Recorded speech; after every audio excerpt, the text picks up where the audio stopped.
when my brother and I were starting our first company, instead of getting an apartment, we just rented a small office and we slept on the couch. And we showered at the YMCA, and we're so hot up we had one computer, so the website was up during the day, and I was coding at night, 7 days a week, all the time. And I sort of briefly had a girlfriend in that period, and in order to be with me, she had to sleep in the office. So work hard, like every waking hour. That's the thing I would say particularly if you're starting a company. Whatever area that you get into, given that even if you're the best, there's always a chance of failure. So I think it's important that you really like whatever you're doing. If you don't like it, life is too short. If you like what you're doing, you think about it even when you're not working. I mean, it's something that your mind is drawn to. And if you don't like it, you just really can't make it work, I think. Now is the time to take risk. You don't have kids. As you get older, your obligations increase. And once you have a family, you start taking risk not just for yourself, but for your family as well. It gets much harder to do things that might not work out. So now is the time to do that before you have those obligations. So I would encourage you to take risks now. Do something bold. You won't regret it. How did you figure you were going to start a car company and be successful at it? Well, I didn't really think Tesla would be successful. I thought we would most likely fail. But I thought that we at least could address the false perception that people had that an electric car had to be ugly and slow and boring like a golf cart. But you say you didn't expect the company to be successful, then why try? If something's important enough, you should try, even if the probable outcome is failure. You know, there are American heroes who don't like this idea. Neil Armstrong, Gene Cernan have both testified against commercial spaceflight in the way that you're developing it, and I wonder what you think of that.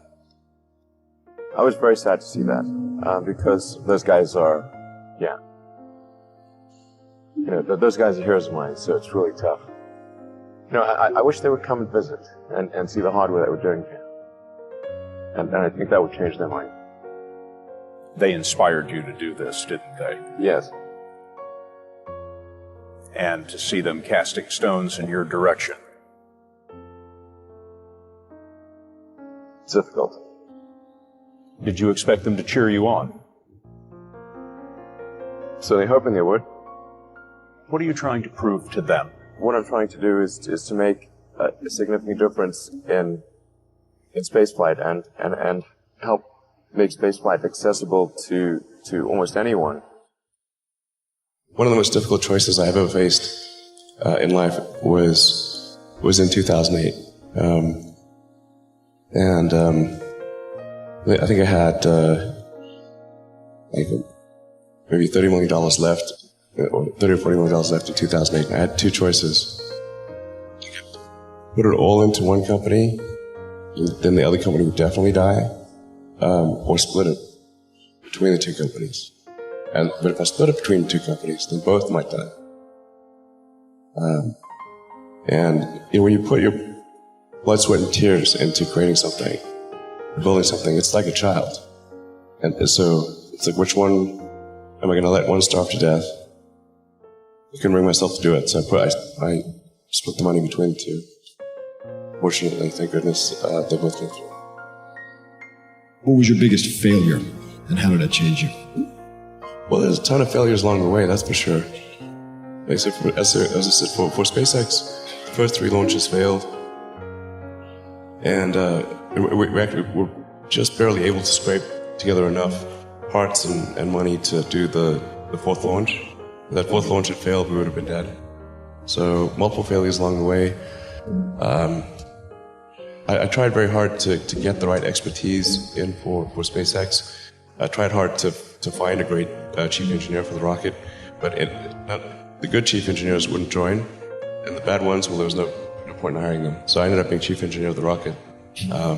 So if I could have found somebody better, then we would have maybe had less than 3 failures.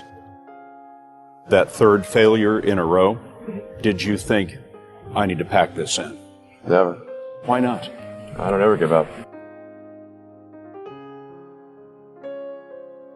So many people tried to talk me out of starting a right company. It was crazy. One good friend of mine collected a whole series of videos of rockets blowing up and made me watch those. He just didn't want me to lose all my money.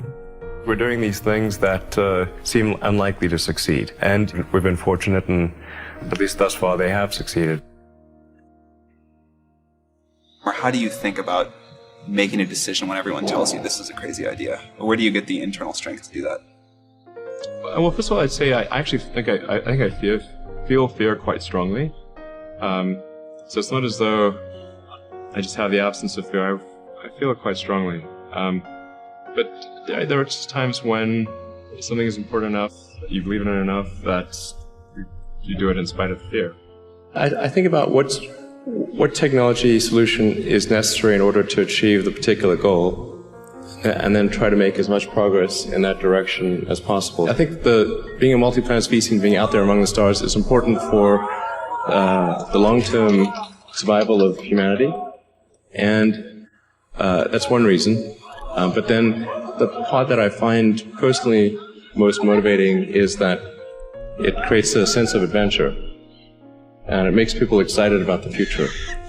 And if you consider two futures, one where we are forever confined to Earth until eventually something terrible happens, or another future where we are out there on many planets, maybe even going beyond the solar system, I think that second version is incredibly exciting and inspiring, and there need to be reasons to get up in the morning. You know, life can't just be about solving problems. Otherwise, what's the point? There's got to be things that people find inspiring and make life worth living.